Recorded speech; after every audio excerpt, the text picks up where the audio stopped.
Just a small correction, sir. I'm an Indian from the south, not the South Indian. Indian first, okay. Good.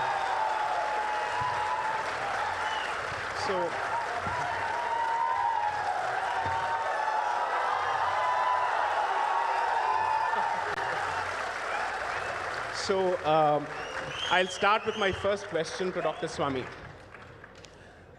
Since the topic of the debate happens to be constitutional values, I remember you making a statement, and in fact, perhaps you've even written on it, that the Constitution, at the heart of it, is a dharmic document, and it sees India as a Hindu Rashtra. And I suppose that this entire statement or conclusion comes from your experience with handling constitutional law and having read it. For the sake of the audience, could you please enlighten us as to what is the basis of this statement? Because I've read the constitutional debates myself, and I'd like to understand your position on this. Sure. First of all, I must repeat again, this topic that you have framed, the critical word is now. And whatever Mr. Owaisi said, while I don't disagree with it, but I will say this has been happening all through the last 70 years. But he is only bothered about the last 5 years. That is the problem. The threat to the Constitution will always be there because we are a country which has come through out of imperialism and foreign invasions, and therefore this process of becoming your mindset to being prepared for abiding by the Constitution is going to take time, and that means through struggle. So therefore, this word, if you were to ask me, this debate was badly framed because you used the word now. So once you have dropped the word now, I'll come to this question. First of all, I will also say that the directive principles are not, you can't, individual citizen cannot go to court and say, these directive principles I want to enforce because it is my fundamental right. True. But it also says the provisions contained in this part, which is the directive principle, shall not be enforceable by any court, but the principles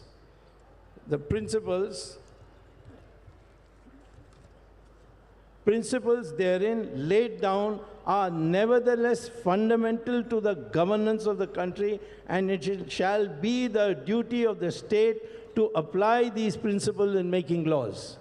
So it is not a fundamental right of mine, but it is binding on the government to implement it. So it is a mandatory provisions, number one. Number two, when I spoke about this question of this being already a Hindu Rashtra's constitution, I don't need a new constitution, because people were saying there should be a new Hindu Rashtra constitution. I said, why? It's already there.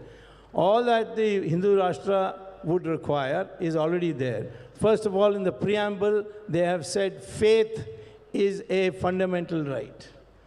So in this Ram Janmabhoomi, we won the case because my petition, which came in and said that my faith is that Ram was born here, and that I have a fundamental right to pray there. Whereas a mosque is a place to read namaz, and namaz can be read anywhere, including in my drawing room, even on this place. So this distinction showed that we were able to use the word faith for a religious purpose, which is dear to us. Second, Uniform Civil Code has to be enforced by the government. That's what the Constitution says. Protection of cow is here. It's not on agriculture. It's a ban on cow slaughter. I'll read it out because Owaisi is a highly educated lawyer. So lawyers never tell the truth. So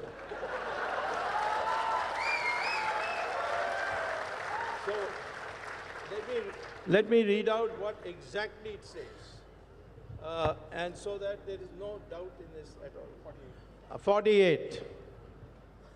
Protection and improvement of environment and safeguarding of forests and wildlife. The state shall endeavor to protect and improve the environment and safeguard the forest with life, etc. Then it goes on to say, that the state shall endeavor to organize agriculture, animal husbandry on modern and scientific lines, and shall in particular take steps to preserving, improving the breeds and prohibiting the slaughter of cows and calves.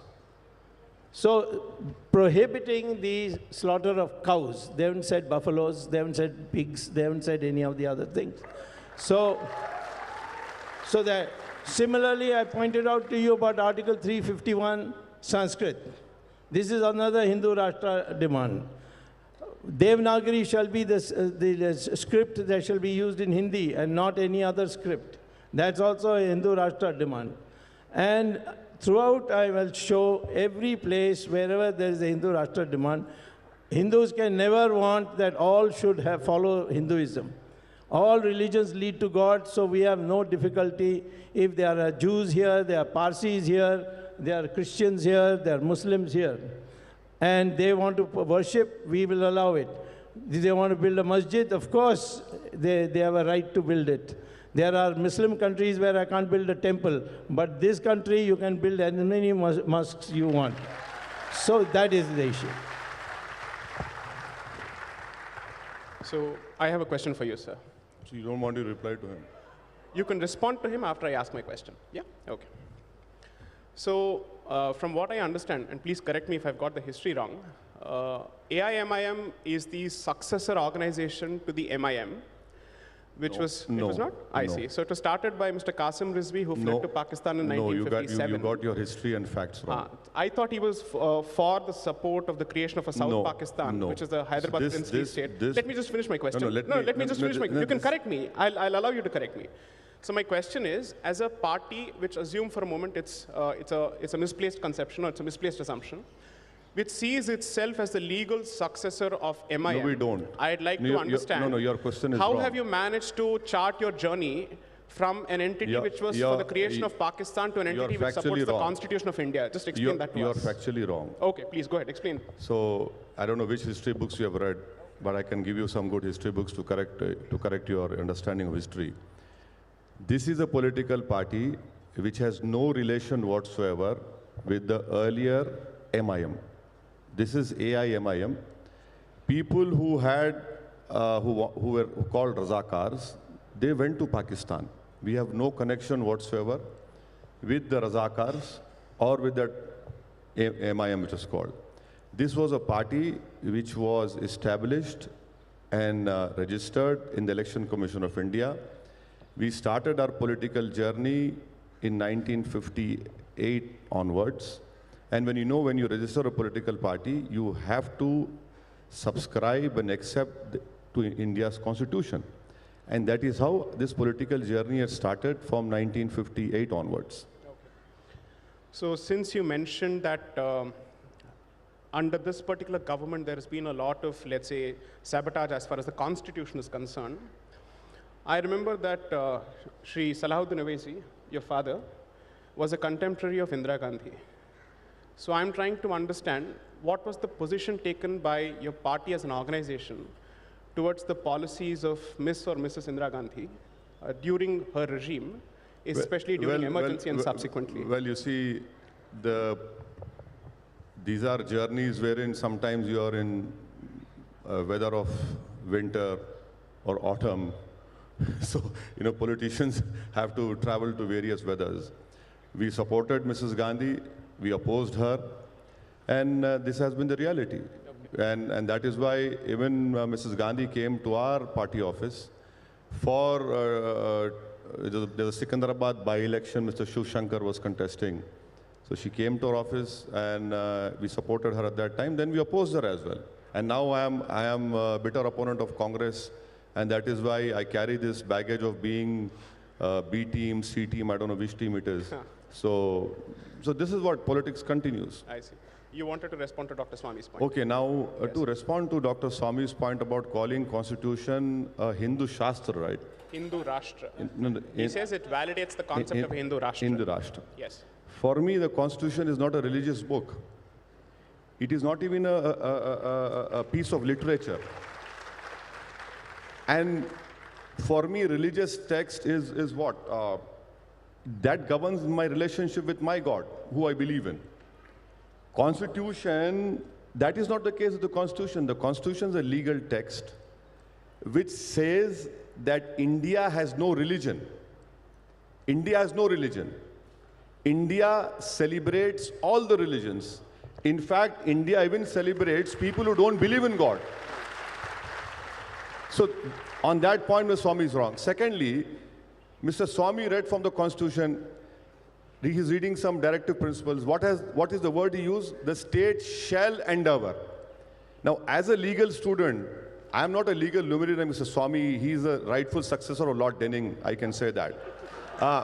So, the word shall and word may means is mandatory. The word shall is not mandatory.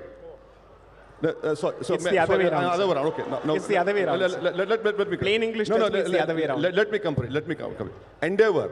Now, endeavor, when it comes to endeavor, is it compulsory in the government? No. And when you talk about, sir, that cow slaughter, you read earlier. Can I just pass me that? 1 minute. I could have got it there. See, when it comes to cow slaughter, what it is under directive principle of organization of agriculture and animal husbandry. Organization of agriculture and animal husbandry. So where is the question of acceding to the Hindu religion over here? And please remember that when Constitution was being made, Shama Prasad Mukherjee was there. And then Mr. Swamy talks about directive principles. He talked about Uniform Civil Code. Let me read 51B. To cherish and follow the noble ideals which inspired our national struggle for freedom. He is against protest. How did we get our freedom had we not protested? And didn't Ms. Swamy's party protest with Anna Hazare? You did protest. You did protest. I mean, not you in person. You don't come out on roads, you go to courts. Yes. But there was a protest. There was a protest. And then you talk about directive principles, sir. Yeah. You know, for Uniform Civil Code, what will be the Uniform Civil Code? Please tell me. Can you reconcile the Daya Bhaga and Mitakshara school of thought?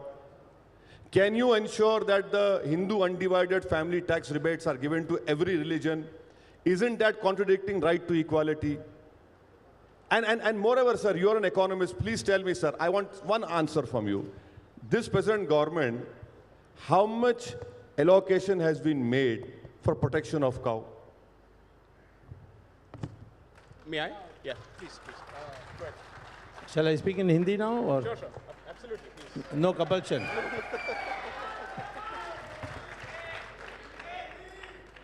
All right. अब आधा हिंदी आधा अंग्रेजी. अंग्रेजी हो गया है तो बाकी सब हिंदी में अब. यहाँ जो लिखा है वो जो इन्होंने पढ़ा है उससे भिन्न है.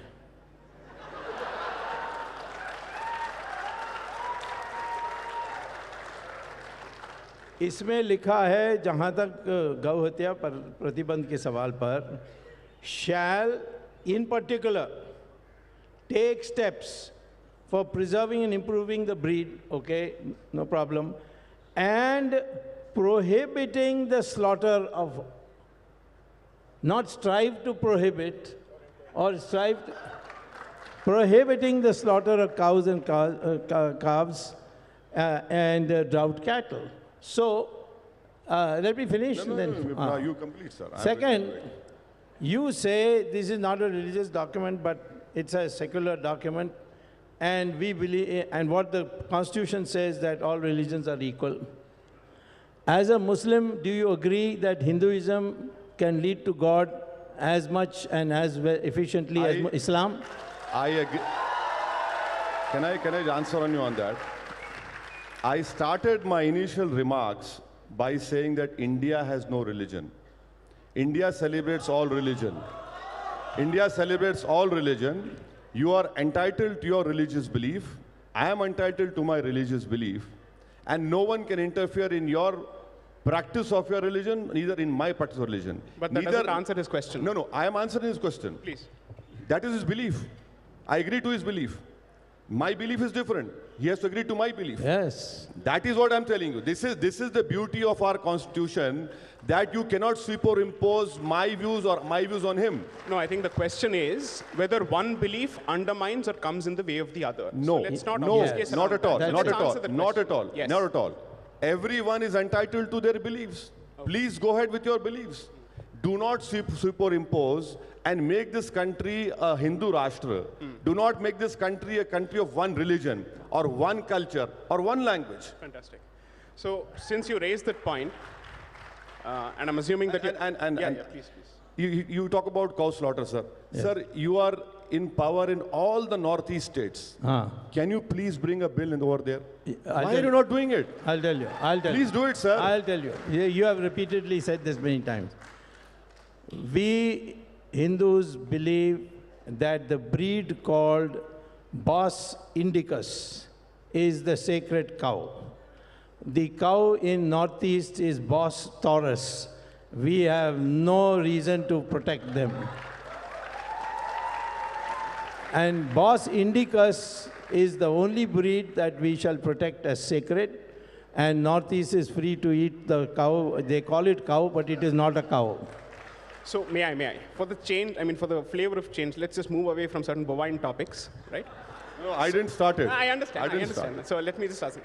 So since you seem to have a fundamental problem with the concept and idea of a Hindu Rashtra, and I'm assuming that you have a problem with it after understanding what it is about, could you please explain for my understanding and for the audience's understanding as to what do you understand by the word Rashtra? How is it the same as Rajya, or is Rashtra the is it different from Rajya, or is it the same as Rajya? Could you please explain that for us? You see, the word nation has been used. अगर आप चाहें तो हैदराबादी उर्दू में भी बात कर सकते हैं, sir. The word nation has been used in the preamble. No, I'm talking about Hindu Rashtra. No. I'm happy with that. Right. Now, You're happy with that? Okay. When you talk about Hindu Rashtra, then you go to the Savarkar's ideology, what he wrote, that Muslims and Christians do not believe, because India is not a holy land, or their Putra Bhumi or Matru Bhumi, right? Yeah, exactly, that is there. When you talk about Hindu Rashtra, then you go back to what Golwalkar said in 1930s. He said that if Muslims have to live in India, they should be denied citizenship right, which one step has been taken under CAA now. When you talk about Hindu Rashtra, it was the RSS, let me answer, or you can come and sit here. I would request members of the audience to maintain decorum, and trust me, all questions will be asked. Please. It is the Hindu Rashtra, when you ask Hindu Rashtra, is that it took RSS, after it was banned, to accept in writing that they will accept even the national flag. When the national flag came out, there is an article signed by RSS people, an organizer, that they say we do not believe in these three colors because it is inauspicious. It still doesn't answer my question as to I'm explaining to you. According to I am explaining, sir. What is Rashtra according to you? That is what is Rashtra. To change India's diversity, to change India's pluralism, and to make it a nation of one religion, wherein one religion has domination, to change the basic structure of the constitution. That's it. May I? Please. Do you agree that in English there's a distinction between nation and country? I am speaking about in Indian context. No, I am speaking about Indian context. Very straightforward question. No, I am straightforward giving an answer. There's a distinction between nation and country? I am giving you a straightforward answer in relation to India. Right. I am giving you that answer. I am not concerned about what Her Majesty the Queen does. Fine. So let me ask this question. When it comes to interpretation of non-Hindu religions in India under law or in any of the Islamic seminaries, which book which traces its origins to India is relied upon for interpretation of either Islamic law or Christian canon law? I'm trying to ask myself this simple question, since you're saying... No, please explain to me आपके लिए और थोड़ा मैं simple कर देता हूँ. कर दीजिए. जब आप फतवा जारी करते हैं, and I'm using the word fatwa as a legal finding, a judicial finding, not in the negative sense. Okay? It is an advisory. It's not a no problem. It's an advisory. चाहे वो advisory Supreme हो या Court has binding said हो, जो it's कुछ advisory. ठीक है. So the question is, Bharat के कौन से book में से आप अपने, let's say, interpretation को ढूंढते हैं?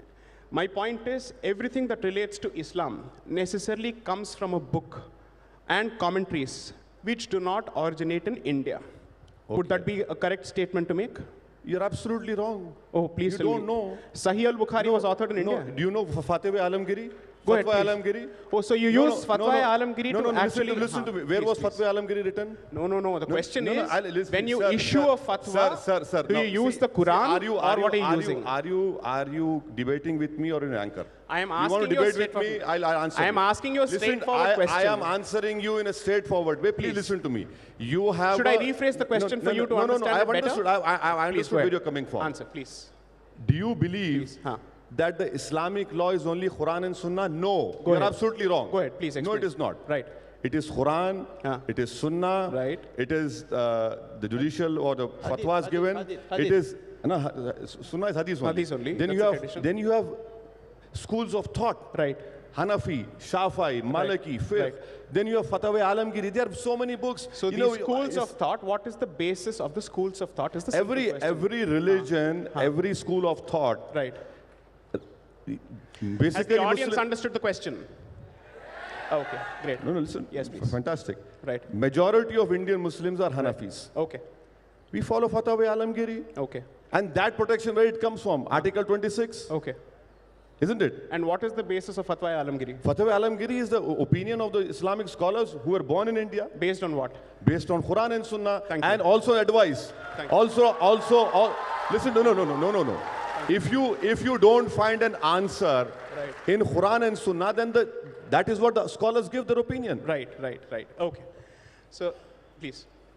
Well, the fundamental question is, when you talk about secularism, Right. is either you say, I will tolerate all other religions, but my religion is superior. Right. Or you will say what the Hindus say, that all religions lead to God. Right. Islam does not believe that all religions lead to God, neither does Christianity. Is that a political statement or a theological statement? It is based on theology because he may be a Muslim. You can respond. I mean, to that. he is a Muslim, I have no doubt about that. Right. But in Saudi Arabia, you can't even celebrate Diwali. You cannot keep a picture of Ramchandraji in your pocket. You cannot have Satyanarayan Puja inside your house. If you bring any idol from India and they detect you in the customs area, they'll put you in jail for 5 days. So there is a clear, and I have spoken to Saudi Arabians, they say this is our religion. But what do We you will make not of the allow. other countries in the Middle East which are slowly encouraging the opening of temples? Only What do you make of one that? religion, one state, and that is Dubai, and that is UAE, and that too for Swaminarayan. Right. They have not agreed to a Shiva temple. So are they not Islamic republics? No, I am only asking him Right. that would he say that Hinduism leads to God just as much as Islam leads to God? He will not be able to say that because the theology will prevent him from that. I'll let you respond And to that, if sir. he says it, then you'll have to give him Z security protection. So we'll come back.